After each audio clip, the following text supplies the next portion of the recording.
ಈಗ ಸದಸ್ಯರು ಕೇಳ್ತಾ ಇದ್ದಾರೆ. ಈ ವರ್ಷದಲ್ಲಿ ಮಳೆ ಬಂದು ಎಲ್ಲ ಕೆರೆಗಳಲ್ಲಿ ನೀರಿದೆ. ಕೆಲವೊಂದು ಕಡೆ ನಾವು ಎಲ್ಲೆಲ್ಲಿ ನ್ಯಾಷನಲ್ ಹೈವೇ ಸ್ಟೇಟ್ ಹೈವೇಗಳ ಹತ್ರ ಇರ್ತಕ್ಕಂಥ ಕೆರೆಗಳಲ್ಲಿ ಅವರು ಹೂಳು ತೆಗಲಿಕ್ಕೆ ಅವ್ರು ನಮ್ಮ ಪರ್ಮಿಷನ್ ಕೇಳ್ತಾರೆ, ನಾವು ಪರ್ಮಿಷನ್ ಕೊಟ್ವಿ. ಅವರು ಸಾಕಷ್ಟು ಹೂಳು ತೆಗೆಯೋದ್ರಿಂದ ಕೆಪಾಸಿಟಿ ಜಾಸ್ತಿ ಆಗಿ ಈ ಕೆರೆಯಿಂದ ಬೇರೆ ಕೆರೆಗೆ ಹೋಗ್ತಕ್ಕಂಥ ನೀರು ಹೋಗ್ತಾ ಇಲ್ಲ. ಈಗ ಕೆಲವು ಕಡೆ ಬಂದಿರ್ತಕ್ಕಂಥ ಕಂಪ್ಲೇಂಟ್ಸ್ ಹೂಳು ಪೂರ ತೆಗೆದುಕೊಳ್ಳೆ ನಾವು ಕೆರೆಯಿಂದ ಕೆರೆಗೆ ನೀರು ಹೋಗ್ಬೇಕಾಗ್ತದೆ. ಆ ವೇಸ್ಟ್ ಲೇಯರ್ ಮುಖಾಂತರ ಹೋಗ್ಬೇಕಾದ್ರೆ ಇದು ಭಾಳ ಡೆಪ್ತ್ ಆಗಿಬಿಟ್ರೆ ನೆಕ್ಸ್ಟ್ ಕೆರೆಗಳಿಗೆ ನೀರು ಹೋಗ್ತಾ ಇಲ್ಲ. ಸೊ ಇದನ್ನೆಲ್ಲ ನಾವು ಪರಿಶೀಲನೆ ಮಾಡಲಿಕ್ಕೆ ಈಗಾಗಲೇ ಒಂದು ಕಮಿಟಿ ಮಾಡಿದ್ವಿ. ಅದರ ಪ್ರಕಾರ ಹೂಳು ಎಲ್ಲೆಲ್ಲೇ ಅವಶ್ಯಕವಾಗಿ ತೆಗಿಬೇಕು ಈ ಬರುವಂಥ ವರ್ಷದಲ್ಲಿ ನಾವು ಪ್ರಿಯಾರಿಟಿ ಮೇಲೆ ಆ ಹೂಳು ತೆಗಿತಕ್ಕಂಥ ಕಾರ್ಯಕ್ರಮ ಮಾಡಿದೆ. ಅದರಲ್ಲಿ ಏನು ಕ್ಷೇತ್ರಕ್ಕೆ ಸಕಲೇಶ್ಪುರ ಕ್ಷೇತ್ರಕ್ಕೆ ಕೇಳಿದರೆ ಅದರಲ್ಲಿ ಪ್ರಿಯಾರಿಟಿ ಮೇಲೆ ಕೆಲಸ ಮಾಡಿಕೊಡ್ತೀವಿ. ಅಲ್ಲ ಸಭಾಧ್ಯಕ್ಷ ಒಂದೇ ನಿಮಿಷ ಸಭಾಧ್ಯಕ್ಷ, ಈಗ 2022-23ರಲ್ಲಿ ಆಲ್ರೆಡಿ 1,70,00,000 65 ಲಕ್ಷ ಹಿಂದಿನ ಸರ್ಕಾರದಲ್ಲಿ ಮಂಜೂರಾತಿಯಾಗಿ ಹಣನ ಬಿಡುಗಡೆ ಮಾಡಿಲ್ಲ. ಅಟ್ಲೀಸ್ಟ್ ಆ ಕೆಲಸನಾರು ಶುರು ಆಗಬೇಕು. ಮತ್ತೆ ಕೆರೆ ಹೂಳೆತ್ತಿದ್ರೆ ಮುಂದಿನ ಕೆರೆಗೆ ನೀರು ಹೋಗಲ್ಲ ಅಂತಕ್ಕಂಥದ್ದು ಏನೂ ಇಲ್ಲ. ಖಂಡಿತವಾಗ್ಲೂ ಅದೇ ಸಿಸ್ಟಮ್ ಅಲ್ಲಿ ಮಾಡಿರ್ತಾರೆ. ಕೆರೆಗೆ ಹೂಳೆತ್ತಕ್ಕೆ ಎಷ್ಟು ಡೆಪ್ತ್ ಬೇಕು ಈ ಸರ್ಕಾರದ ಆದೇಶ ಪ್ರಕಾರ ಅಷ್ಟೇ ಡೆಪ್ತ್ ಮಾಡಿ ಹೂಳೆತ್ತಿ ನೀರು ನಿಲ್ಲಂಗ್ ಮಾಡಿದ್ರೆ ನಿಜವಾಗ್ಲೂ ಕೂಡ ಆಗುತ್ತೆ ಅಂತ ಈ ಸಂದರ್ಭದಲ್ಲಿ ಹೇಳ್ತೀನಿ. ಆ ಹಣ ಬಿಡುಗಡೆ ಮಾಡ್ಕೊಡ್ಬೇಕು ದಯವಿಟ್ಟು. ಕೇಳ್ತಾ ಇದ್ದಾರೆ ಬಿಲ್ ಬಗ್ಗೆ ಅನುದಾನ ಆದ್ಯತೆ ಮೇಲೆ ಕೊಡ್ತು. ಅಶೋಕ್ ಕುಮಾರ್ ರೈ,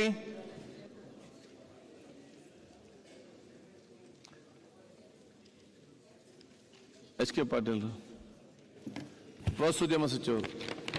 ಚಿಕ್ಕಬಿಡ್ತಿರೋ ಪ್ರಶ್ನೆ 21 ಮಾನ್ಯ ಕಾನೂನು, ನ್ಯಾಯ, ಮಾನವ ಹಕ್ಕುಗಳ ಸಂಸದೀಯ ವ್ಯವಹಾರ, ಶಾಸನ ರಚನೆ ಹಾಗೂ ಪ್ರವಾಸೋದ್ಯಮ ಸಚಿವರ ಹತ್ರ ಕೇಳ ಬಯಸ್ತೀನಿ ಸಭಾಧ್ಯಕ್ಷರೇ. ಸನ್ಮಾನ್ಯ ಅಧ್ಯಕ್ಷರೇ, ಸನ್ಮಾನ್ಯ ಅಶೋಕ್ ಕುಮಾರ್ ರೈ ಅವರು ಕೇಳಿರ್ತಕ್ಕಂಥ ಪ್ರಶ್ನೆಗೆ ಉತ್ತರವನ್ನು ಒದಗಿಸಿದ್ದೇನೆ. ಅದರಲ್ಲಿ ಉತ್ತರದಲ್ಲಿ ಲಿಖಿತವಾಗಿ 3 ದ್ವೀಪಗಳಿವೆ ಅಂಥೇಳಿ ಹೇಳಿದ್ದೇವೆ ನಾವು. ಆಡಮ್ ಕುದ್ರು, ಪಾವೂರ್ ಉಳಿಯ, ನಾವೂರ್ ಬಂಟ್ವಾಳ. ಆದರೆ ಅದರ ಜೊತೆಗೇನೆ ಆ ಸಣ್ಣ ದ್ವೀಪಗಳೇನದಾವು, ನಾಯರ್ ಕುದ್ರು, ತಣ್ಣೀರ್ ಬಾವಿ, ಕುಡ್ಲು ಕುದ್ರು, ಆಮೇಲೆ ಆ 3 ನಡುಗಡ್ಡೆಗಳೇನದಾವು, 1, 2, 3 ಸಣ್ಣ ನಡುಗಡ್ಡೆ ಅದಾವು. ಅವನ್ನ ಪ್ರಸ್ತಾಪ ಆಗಿಲ್ಲ. ಅದನ್ನು ತಮಗೆ ಮಂತ್ರಿ ನಾನೊಮ್ಮೆ ಮತ್ತೇನು ತಾವು ಕೇಳ್ಬಿಟ್ಟು ಅವರು ಮತ್ತೆ ಉತ್ತರ ಕೊಡಲಿ ಸಭಾಧ್ಯಕ್ಷರೇ. ನಾನೊಮ್ಮೆ ಕೇಳ್ತೀನಿ. ದಕ್ಷಿಣ ಕನ್ನಡ ಜಿಲ್ಲೆಯಲ್ಲಿ ಸಭಾಧ್ಯಕ್ಷರ ಬೇಕಾದಷ್ಟು ಕುದುರೆ ಪ್ರವಾಸೋದ್ಯಮದ ಬಗ್ಗೆ ನಾವು ಹೇಳುವುದಿದ್ರೆ ಬೇಕಾದಷ್ಟು ಕುದುರುಗಳು, ಐಲ್ಯಾಂಡ್ಗಳು ಇದೆ ಸಭಾಧ್ಯಕ್ಷರೇ. ಅದರಲ್ಲೂ ನಿಮಗೆ ಗೊತ್ತಿರ್ಬೋದು, ಆಡಮ್ ಕುದ್ರು ನಿಮ್ಮ ಕ್ಷೇತ್ರದಲ್ಲೂ ಕೂಡ ಐಲ್ಯಾಂಡ್ಗಳಿದೆ. ಅದರಲ್ಲಿ ಏನಾಗಿದೆ ಅಂತ ಹೇಳಿದ್ರೆ ದಕ್ಷಿಣ ಕನ್ನಡ ಜಿಲ್ಲಾಧಿಕಾರಿಗಳು ಸುಮಾರು 25-30 ವರ್ಷದ ಹಿಂದೆ ಒಂದು 30-40 ಜನರಿಗೆ 1 ಎಕರೆ ಜಾಗವನ್ನು ಅಲಾಟ್ ಮಾಡಿದ್ದಾರೆ ಈ ಕೆಲವು ಕುದುರೆಗಳಲ್ಲಿ ಸಭಾಧ್ಯಕ್ಷರೇ. ಅದರಲ್ಲಿ ಯಾರು ವಾಸ ಕೂಡ ಮಾಡ್ತಾ ಇಲ್ಲ ಸಭಾಧ್ಯಕ್ಷರೇ. ಅದನ್ನು ನಾವು ಪ್ರವಾಸೋದ್ಯಮ ಇಲಾಖೆಯವರು ವಾಪಸ್ ಪಡ್ಕೊಂಡು ಅವರಿಗೆ ಕಾಂಪನ್ಸೇಷನ್ ಏನಾದ್ರು ಕೊಟ್ಟು ವಾಪಸ್ ಪಡ್ಕೊಂಡು ಸ್ವಲ್ಪ ಡೆವಲಪ್ಮೆಂಟ್ ಮಾಡಿ ಕೊಟ್ಟರೆ ಎಷ್ಟೋ ಸ್ಟಾರ್ ಹೋಟೆಲ್ಗಳು ಬರೋರು ರೆಡಿ ಇದ್ದಾರೆ, ಇನ್ವೆಸ್ಟ್ಮೆಂಟ್ ಮಾಡೋರು ರೆಡಿ ಇದ್ದಾರೆ ಸಭಾಧ್ಯಕ್ಷರೇ. ಇವತ್ತು ದೇವಸ್ಥಾನಗಳು ಈಗ ತಾನೇ ಅವರು ಉತ್ತರ ಕೊಟ್ಟಿದ್ದಾರೆ, ನಮ್ಮ ಗಂಟಿವಲಯರ ಪ್ರಶ್ನೆಗೆ ಉತ್ತರ ಕೊಟ್ಟಿದ್ದಾರೆ. ಎಷ್ಟೋ ದೇವಸ್ಥಾನಗಳು ನಮ್ಮಲ್ಲಿ ಇರುವುದನ್ನು ಅದಕ್ಕೆ ಬೇಕಾದಷ್ಟು ಪ್ರವಾಸ ಜನ ಇಲ್ಲಿ ಬರ್ತಾರೆ ಸಭಾಧ್ಯಕ್ಷರೇ. ಅದನ್ನು ಕೂಡ ಅಭಿವೃದ್ಧಿ ಮಾಡುವಂಥದ್ದು. ಮತ್ತು ನನ್ನ ವಿಧಾನಸಭಾ ಕ್ಷೇತ್ರದಲ್ಲಿರುವಂಥದ್ದು ನಮ್ಮ ಬಿರುಮಲ ಬೆಟ್ಟ ಅಂತ ಒಂದು ಗುಡ್ಡ ಇದೆ ಸಭಾಧ್ಯಕ್ಷರೇ. ಅದನ್ನು ಕೂಡ ಅಭಿವೃದ್ಧಿ ಮಾಡಲಿಕ್ಕೆ ಪ್ರವಾಸೋದ್ಯಮದಲ್ಲಿ ಅವಕಾಶ ಇದೆ. ಮತ್ತೆ ನಲ್ಲನ ಬೆಟ್ಟರು ಮತ್ತೆ ಗೆಜ್ಜಗಿರಿ ಅಂತ ದೊಡ್ಡ ಕ್ಷೇತ್ರಗಳು ಇದೆ ಸಭಾಧ್ಯಕ್ಷರೇ. ಹಿಂದೆ ಕೂಡ ಸರ್ಕಾರ ಅದರಲ್ಲಿ ಅದಕ್ಕೆ ಅನುದಾನವನ್ನು ಕೊಟ್ಟಿತ್ತು. ಅದನ್ನು ಅಭಿವೃದ್ಧಿ ಮಾಡಬೇಕಂತ ನಮ್ಮ ಮಾನ್ಯ ಪ್ರವಾಸೋದ್ಯಮ ಮಂತ್ರಿ ಅಂತ ನಾವು ವಿನಂತಿ ಮಾಡಿಕೊಡ್ತಾ ಇದ್ದೇನೆ ಸಭಾಧ್ಯಕ್ಷರೇ. ಓಕೆ, ಸಚಿವರು. ಸನ್ಮಾನ್ಯ ಅಧ್ಯಕ್ಷರೇ, ಮಾನ್ಯ ಅಶೋಕ್ ಕುಮಾರ್ ರೈ ಅವರ ಕಳಕಳಿಯನ್ನು ಅರ್ಥ ಮಾಡ್ಕೊಳ್ತೀನಿ. ಈಗಾಗಲೇ ತಮಗೆ ಗೊತ್ತಿದ್ದಾಗೆ ಈ ಗೆಜ್ಜೆಗಿರಿ ನಂದನ ಬಿತ್ತಲು ತಾಣದ ಅಭಿವೃದ್ಧಿ ಕಾಮಗಾರಿಗಾಗಿ 100 ಲಕ್ಷ ರೂಪಾಯಿಗಳನ್ನು 26/9/2024 ಮಂಜೂರು ಮಾಡಿದ್ದಾರೆ.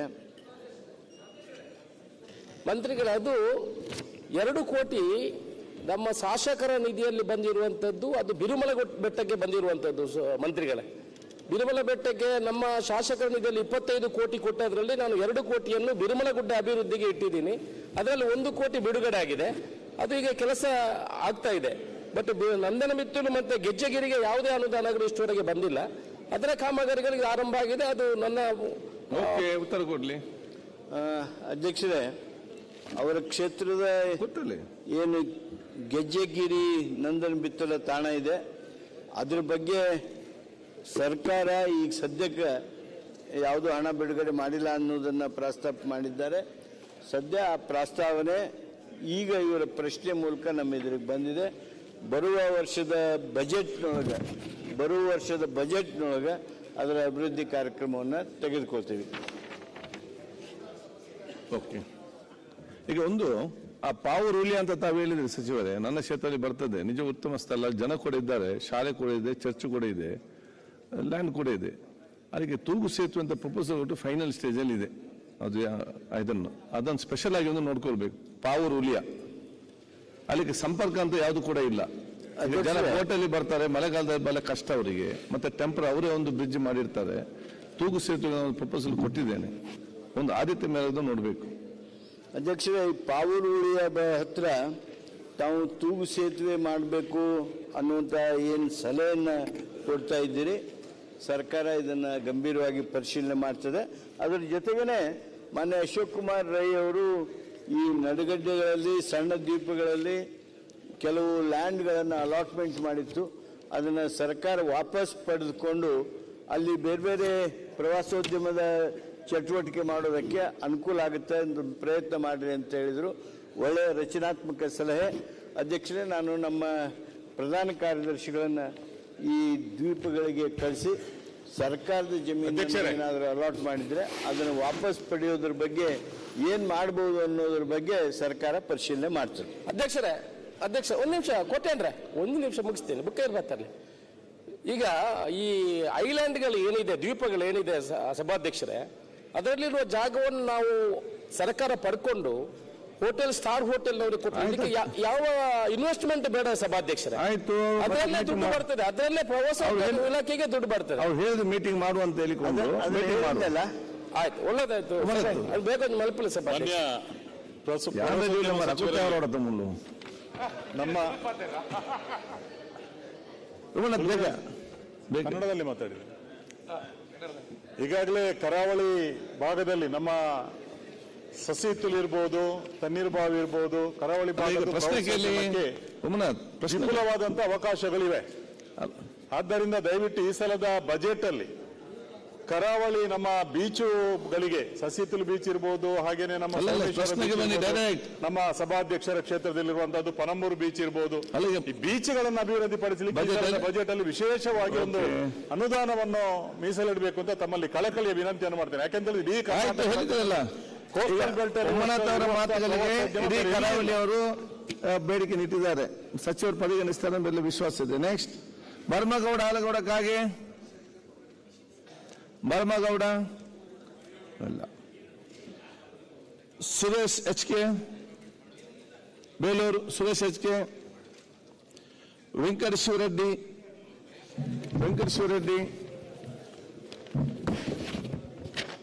ಮಾನ್ಯ ಅಧ್ಯಕ್ಷರೇ, ಮಾನ್ಯ ಉಪಮಂತ್ರಿಗಳ 83ನೇ ಪ್ರಶ್ನೆ ಕೇಳ್ತೇನೆ. ನನ್ನ ಹರೀಶ್ ಮಂಜು ಕೂತ್ಕೊಳ್ಳಿ ಸೈಡಲ್ಲಿ.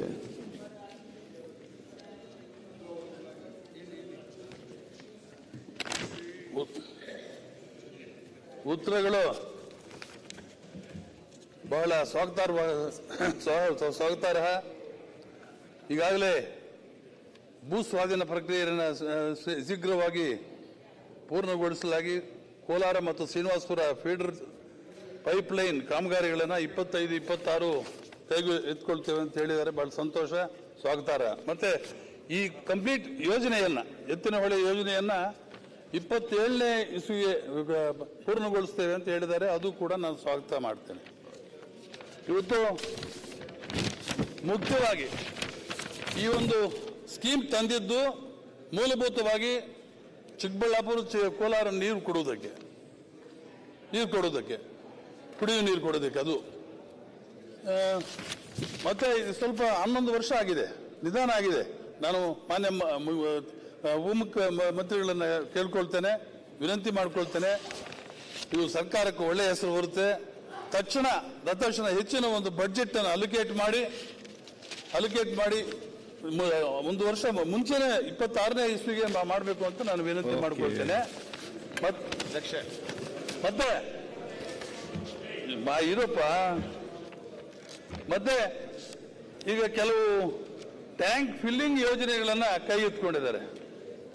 ಇದು ಸ್ವಲ್ಪ ಅರಸೀಕೆರೆ, ತಿಪಟೂರು, ಚಿಕ್ಕನಾಯಕನಹಳ್ಳಿ, ಗುಬ್ಬಿ, ಕೊರಟಗೆರೆ, ಮಧುಗಿರಿ ಎಂಐ ಇಂದ ಟ್ಯಾಂಕ್ ಫಿಲ್ಲಿಂಗು ಸ್ಕೀಮು, ಆ ನೀರನ್ನ ಅದನ್ನು ಸ್ವಲ್ಪ ನಾನು ಕೊಡಬೇಡಿ ಅಂತ ಹೇಳ್ತಾ ಇಲ್ಲ, ಅವ್ರಿಗೆ ಪೋಸ್ಟ್ಪೋನ್ ಮಾಡಿ ನಮಗೆ ಫಸ್ಟ್ ಟಾಪ್ ಪ್ರಯಾರಿಟಿಯಲ್ಲಿ ಕುಡಿಯುವ ನೀರನ್ನು ಕೊಡಬೇಕು ಅಂತ ನಾನು ಅವ್ರನ್ನ ವಿನಂತಿ ಮಾಡ್ಕೊಳ್ತೇನೆ.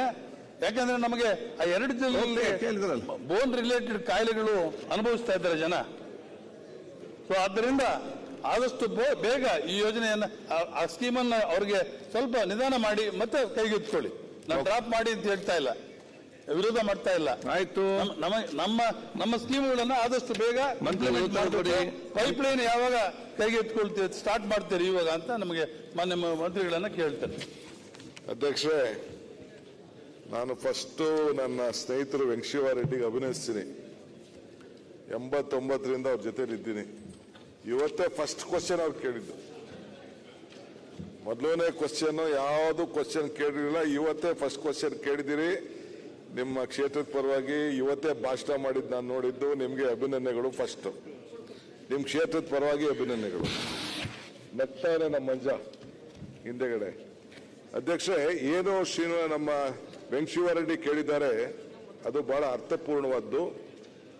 ಇಲ್ಲಿ 18 TMC ನೀರು, ಈ ನೀರು ಫಸ್ಟ್ ಕುಡಿಯೋ ಈಗ ಬರ್ತದೆ ಅಂತೇಳಿ ಲೆಕ್ಕಾಚಾರ ಇದೆ. 24 TMCಲಿ 14 TMC ನಾವು ಕುಡಿಯೋ ನೀರಿಗೆ ಕೊಡಲೇಬೇಕು. There is no option. ಈಗಾಗಲೇ ಮೊನ್ನೆ ನಾನು ಒಂದು ದೊಡ್ಡ ಪ್ರಯತ್ನ ಮಾಡಿ ನೀರನ್ನ ಈಚೆಗೆ ತೆಗೆದು ನಾವು ಫ್ಲೋ ಮಾಡೋಕ್ಕಾಗದೆ ವಾಣವಿಲಾಸ ಸಾಗರಕ್ಕೆ ನೀರನ್ನ ಬಿಟ್ಟು, ಈಗ ಮತ್ತೆ ಅದನ್ನ ಈಗ ಸ್ವಲ್ಪ ಫಾರೆಸ್ಟ್ ಇಲಾಖೆ ಪ್ರಾಬ್ಲಮ್ ಇದೆ. 7ನೇ ತಾರೀಕು ಒಂದು ಸಭೆ ಕರೆದಿದ್ದೀನಿ. ಅವ್ರ ಫಾರೆಸ್ಟ್ ಅವ್ರಿಗೆ ಪಾಪ ನಿಮ್ಮ ತುಮಕೂರವರು ಮತ್ತು ಹಾಸನದವರು ಜಾಗನೂ ಕೊಟ್ಟಿದ್ದಾರೆ. ಕೆಲಸ ಮಾಡಕ್ ಬಿಡ್ತಾ ಇಲ್ಲ. ಕೆಲಸ ಮಾಡಕ್ ಬಿಟ್ರೆ ತುಮಕೂರವರೆಗೂ ನೀರು ಈ ವರ್ಷ ಕೊನೆ ಒಳಗಡೆ ಹರಿಸುವಂತ ಒಂದು ವ್ಯವಸ್ಥೆನ ನಾವು ಮಾಡ್ತೀವಿ. ಅದಾದ ಮೇಲೆ ಈ ಮಧ್ಯ ಬಿಳುಗೋಡ್ಲು ಸ್ವಲ್ಪ ಪ್ರಾಬ್ಲಮ್ ಇಶ್ಯೂಸ್ ಇದೆ. ಅದರ ಮೇಲೆ ಪೈಪನ್ನು ಕೂಡ ಈಗಾಗಲೇ ಪೈಪಲ್ಲಿ ತೆಗೆದುಕೊಂಡು ಹೋಗೋಕ್ಕೆ ಸ್ಯಾಂಕ್ಷನ್ ಕೂಡ ಆಗಿದೆ. ಆದರೆ ತಮ್ಗೆ ನಾನು ಕೇಳ್ಕೊಳ್ಳೋದಿಷ್ಟೇ, ನಿಮ್ಗೊಂದು ಆತಂಕ ಇದೆ. ಏನಪ್ಪಾ ಅಂತಂದ್ರೆ ಈ ಕೊರಟಗೆರೆ, ಈ ಚಿಕ್ಕನಾಯಕನಹಳ್ಳಿ, ಈ ಅರಸೀಕೆರೆ, ಇದು ಮಧುಗಿರಿ, ಇವ್ರಿಗೆಲ್ಲ ಇದನ್ನ ಟ್ಯಾಂಕ್ ಫಿಲ್ಲಿಂಗ್ ಸ್ಕೀಮ್ ನ ತೆಗೆದುಕೊಂಡು ನಮಗೆ ಕೊಡುವುದಿಲ್ಲ ಅನ್ನೋದು ನಿಮ್ಗೊಂದು ಆತಂಕ ಇದೆ. ನಮ್ದೊಂದು ಕಮಿಟ್ಮೆಂಟ್ ಇದೆ. ಚೀಫ್ ಮಿನಿಸ್ಟರ್ ನಮ್ಗೆ ಹೇಳಿದ್ದಾರೆ, ಫಸ್ಟ್ ನಾವು ಚಿಕ್ಕಬಳ್ಳಾಪುರಕ್ಕೆ ಮತ್ತು ಕೋಲಾರ ಜಿಲ್ಲೆಗೆ ಫಸ್ಟ್ ಕುಡಿಯೋ ನೀರು ಕೊಟ್ಬಿಟ್ಟು ಬೇರೆ ಕೆಲಸ ಅವ್ರ ಕೆಲಸ ಪ್ರಾರಂಭ ಮಾಡುವಂಥದ್ದು. That is our commitment. First ಕುಡಿಯೋ ನೀರಾಗ್ಲಿ, ಆಮೇಲೆ ಅರಸೀಕೆರೆಗೆ ಏನ್ ಸಿಕ್ಬೇಕು, ಮಧುಗಿರಿಗೆ ಏನ್ ಸಿಕ್ಬೇಕು, ಕೊರಟಗೆರೆಗೆ ಹಾಕ್ಬೇಕು, ಆಮೇಲೆ ಇಷ್ಟೇ ಮಾಡೋಣ. ಫಸ್ಟ್ ನಮ್ ಡ್ಯೂಟಿ ಆ ಕೆಲಸನ ನಾವು ಮಾಡ್ತೀವಿ. UB ಬಣಕರ್, ಸಭಾಧ್ಯಕ್ಷರೇ ಒಂದು ನಿಮಿಷ. ಮಾನ್ಯ ಏನು ಎತ್ತಿನ ಯೋಜನೆ ಇದೆ, ಉಪಮುಖ್ಯಮಂತ್ರಿ ಹೇಳಿದ ಅಧ್ಯಕ್ಷರೇ, ಆ ಎತ್ತಿನ ಒಳಗೆ ಟೈಲ್ ಅಂಡ್ ಕಡೆ ನನ್ನ ಭಾಗನೇ. ಓಕೆ, ಅದಕ್ಕೆ ಮೊದಲಿಗೆ ಪ್ರಿಫರೆನ್ಸ್ ಕೊಟ್ಟು ಮಾಡಿಕೊಟ್ರೆ ಬಹಳ ಪುಣ್ಯ ಆಗುತ್ತೆ. ಕುಡಿಯ ನೀರು ಯೋಜನೆ ಅದನ್ನ ಆದಷ್ಟು ಬೇಗ ಮಾಡಿಕೊಡ್ಬೇಕು ಅಂತೇಳಿ ನಾನು ಕೂಡ ಒತ್ತಾಯ ಮಾಡ್ತೀವಿ ಅಧ್ಯಕ್ಷ. UB ಬಣಕರ್, ಯಾಕೆ ಸರ್ ಶ್ರೀರಂಗಪಟ್ಟಣ ಒಂದು ಮಠಕ್ಕೆ ಹೋಯ್ತು ಸರ್, ಇಲ್ಲಿ ಬರೋ ಲೇಟ್ ಆಯ್ತು. ಓಕೆ, ಯಾಕಂದ್ರೆ ಮಾನ್ಯ ಸಭಾಧ್ಯಕ್ಷ ಬಣಕರ್ ಅವರೇ, ಮಾನ್ಯ ಉಪಮುಖ್ಯಮಂತ್ರಿ ಸೆಕೆಂಡ್ ನಿಮ್ಮ ಮುಖಾಂತರ ಎಲ್ಲರಿಗೆ ನಿನ್ನೆ BSc ಚರ್ಚೆ ಇತ್ತು. ಅಲ್ಲಿ ಎಲ್ಲ ನಮ್ಮ ಮುಖ್ಯಮಂತ್ರಿಗಳು, ಪ್ರತಿಪಕ್ಷ ನಾಯಕರು, ಉಪಮುಖ್ಯ ಎಲ್ಲ ಕೂಡ ಇದ್ರು. ಒಂದು ತೀರ್ಮಾನ ಅಂತ ಹೇಳಿದ್ರೆ, ಯಾರಾದ್ರೂ ಕ್ವಶನ್ ಅವರ್ ಟೈಮ್ ಅಲ್ಲಿ ಕರೆಕ್ಟ್ ಆಗಿ ಇಲ್ಲ ಅವತ್ತು ಬರದಿದ್ರೆ ಅವನು ಇನ್ನೊಬ್ಬನಿಗೆ ಅದನ್ನು ಜವಾಬ್ದಾರಿ ಕೊಡ್ಲಿಕ್ಕಿಲ್ಲ. ಯಾಕೆಂತ ಹೇಳಿದ್ರೆ ಯಾರಿಗೆ ಕ್ವಶನ್ಗೆ ಅವ್ರಿಗೆ ಇಂಟ್ರೆಸ್ಟ್ ಅಲ್ಲಿ ಬರಬೇಕು. ಅದಕ್ಕೆ ತಾವು ಆದಷ್ಟು ಯಾರೆಲ್ಲ ಕ್ವಶನ್ ಕೇಳ್ತೀರಿ, ನಿಮ್ಮ ಕ್ವಶನ್ ಬಂದಿದ್ರೆ ರೈಟ್ ಟೈಮ್ ಅಲ್ಲಿ ಬರಬೇಕು ಹೇಳಲಿಕ್ಕೆ ನಾನು ಬಯಸುವಂತದ್ದು. ಮಾನ್ಯ ಸಭಾಧ್ಯಕ್ಷರೇ, ಮಾನ್ಯ ಉಪಮುಖ್ಯಮಂತ್ರಿಗಳಿಗೆ 113ನೇ ಪ್ರಶ್ನೆ ಕೇಳ್ತಾ ಇದ್ರು. ಎಲ್ಲರೂ ತೀರ್ಮಾನ ಆಗಿದೆ, ಚೀಫ್ ವಿಪ್ಗಳು ತೀರ್ಮಾನ ಆಗಿದೆ. ಬೇರೆ ಕ್ವಶನ್ ಬೇರೆಯವರು ತಗೊಳ್ಳಕ್ಕೆ ಅವಕಾಶ ಇಲ್ಲ. ಅವರೇ ಕ್ವಶನ್ ಕೇಳಬೇಕು, ಬೇರೆಯವ್ರಿಗೆ ಕೊಟ್ಬಿಟ್ಟು ಹೋಗೋದು, ಕ್ವಶನ್ ಹಾಕ್ಬಿಟ್ಟು ಅದು ಆಗ್ಬಾರ್ದು. Calling attention ಕೂಡ. ಪ್ರೆಸೆಂಟ್ ಇನ್ ದಿ ಹೌಸ್, ಅವರೇ ಕೇಳಬೇಕು, ಅವರೇ ಉತ್ತರ ಕೇಳಬೇಕು, ಮಂತ್ರಿಗಳಿಗೂ ಅನ್ವಯಿಸಬೇಕು, ಉತ್ತರ ಅವ್ರ ಹತ್ರಗಳೇ ಕೊಡ್ಬೇಕು. ಅದೇ ಅದನ್ನ ಆದೇಶ ಮಾಡಿ ಚರ್ಚೆ ಮಾಡುವ. ಸನ್ಮಾನ್ಯ ಸಚಿವರು ಕೂಡ ಅದೇ ಇಲಾಖೆ ಇವಾಗ ಫಾರ್ ಎಕ್ಸಾಂಪಲ್ ಯಾವುದೋ ಬರ್ಲಿಕ್ಕೆ ಆಗದೆ ಇದ್ರೆ ಕ್ವಶನ್ ಕೇಳ್ಬೋದಲ್ಲ, ಅವರೇ ಕೇಳಬೇಕು. ಮಂತ್ರಿ ಮಾತ್ರ ಯಾರು ಬೇಕಾದ್ರೂ ಉತ್ತರ ಕೊಡ್ಬೋದು, ಅವ್ರಿಗೇನು ಜವಾಬ್ದಾರಿ ಇಲ್ಲ. ಆಯ್ತು, ಇಲಾಖೆದು ಉತ್ತರ ಅವರೇ ಕೊಡಬೇಕು. ನಿಮ್ಮ ಸಲಹೆ ಏನು? ಅವ್ರು ಹೇಳಿದ ಮಾತು ಅವ್ರಿಗೂ ಅನ್ವಯ ಆಗ್ಬೇಕು.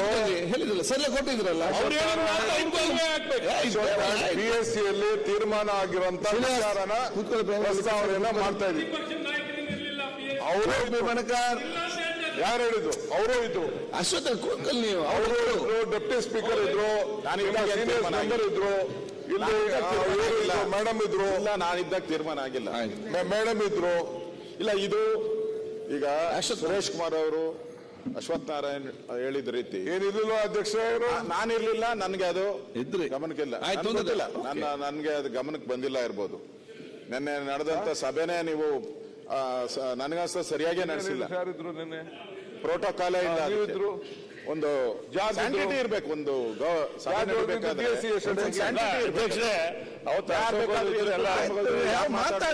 ಮಾತಾಡ್ಬೋದು, ಅರ್ಥನೇ ಇರ್ಲಿಲ್ಲ. ಅದಕ್ಕೊಂದು ನೀವು ಇಲ್ಲಿ ಒಂದು ಇದು ಕೊಟ್ಟಿದ್ದೀರಾ ನೀವು, ಏನೋ ಕರ್ನಾಟಕ ವಿಧಾನಸಭೆ ಇದು ಕಾರ್ಯಕಲಾಪ ನೋಡಿ. UT ಖಾದರ್ ಅವರು ಸೀನಿಯಾರಿಟಿ, ರುದ್ರಪ್ಪ ಲಂಬಾಣಿಯವರು, ಸಿದ್ದರಾಮಯ್ಯನವರು, ಅಶೋಕ್ ಅವರು, ಶಿವಕುಮಾರ್ ಅವರು, HK ಪಾಟೀಲ್, ಪರಮೇಶ್ವರು, ಈ ತರ ಎಲ್ಲ ಸೀನಿಯಾರಿಟಿ ಕೊಟ್ಟಿದ್ದೀರ. ಅಲ್ಲಿ ಏನಾನ ಇತ್ತ ನಿನ್ನೆ? ಏನು ಇರ್ಲಿಲ್ಲ. ಯಾರ್ಯಾರು ಬಂದು ವಿಪ್ಪೆಲ್ಲ ಬಂದು ಅಲ್ಲೇ ಕುತ್ಕೊಳ್ತಾರೆ, ಅವ್ರ ಜೊತೆ ನಿಮ್ ಜೊತೆ ಎಲ್ಲ ಕುತ್ಕೊಳ್ತಾರೆ. ನಾವು ಅಲ್ಲಿ ಕುತ್ಕೊಬೇಕು. ಏನಾನ ಒಂದು ರೂಲಿಂಗ್ ಏನಾನ ಒಂದು ಇರ್ಬೇಕಲ್ಲ. ಅದಕ್ಕೆ ನಾನು ಇವತ್ತು ಬಂದಿಲ್ಲ. ನಾನು ಪೂರ್ವಕವಾಗಿ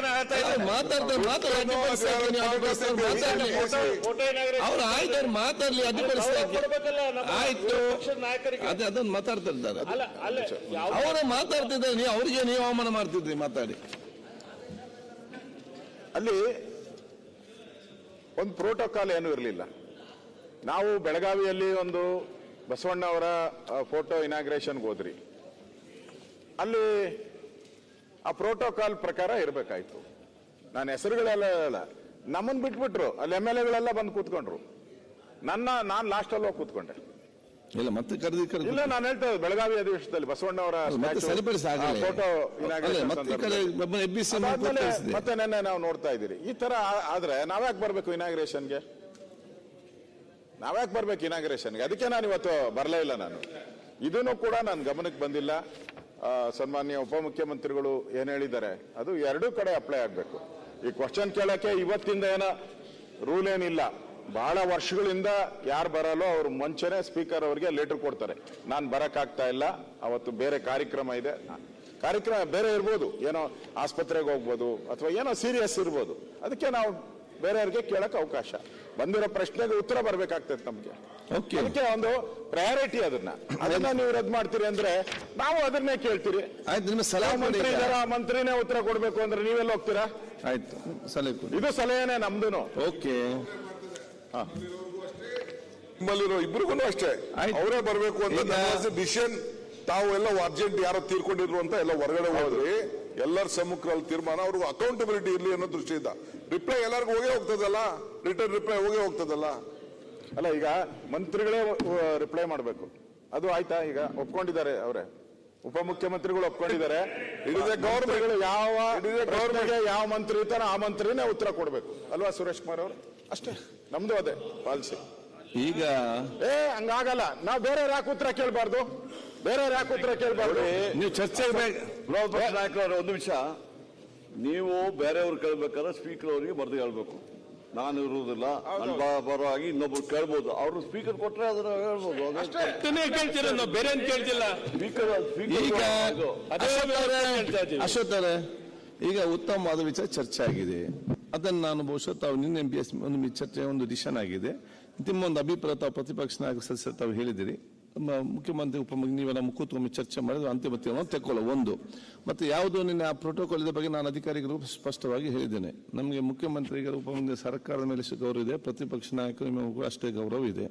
ಏನೋ ಹೆಚ್ಚು ಕಮ್ಮಿ ಆದರೆ ಅದು ಮುಂದೆ ಸರಿಪಡಿಸ್ತೇವೆ. ಅದನ್ನು ನೀವು ಅದನ್ನು ತಲೆಯಲ್ಲಿ ಬೇಸರಿಟ್ಕೊಂಡಿದ್ದಕ್ಕೆಲ್ಲ ಬರೆದು ಕೂತ್ಕೊಳ್ಬೇಡಿ, ಎಲ್ಲ ಕಾರ್ಯಕ್ರಮಕ್ಕೆ ಬನ್ನಿ. ಈಗ ಬನಕರವರೇ. ಮಾನ್ಯ ಸಭಾಧ್ಯಕ್ಷರೇ, ಮಾನ್ಯ ಉಪಮುಖ್ಯಮಂತ್ರಿಗಳಿಗೆ 113ನೇ ಪ್ರಶ್ನೆಯನ್ನು ಕೇಳ್ತಾ ಇದ್ದೆ. ಅಧ್ಯಕ್ಷ, ಉತ್ತರವನ್ನು ಒದಗಿಸಲಾಗಿದೆ. ಸಭಾಧ್ಯಕ್ಷರೇ, ಮೊದಲು ಮಾನ್ಯ ಉಪಮುಖ್ಯಮಂತ್ರಿಗಳಿಗೆ ನನ್ನ ಹಿರೇಕೆರೂರು ಕ್ಷೇತ್ರದಲ್ಲಿ ನೀರಾವರಿ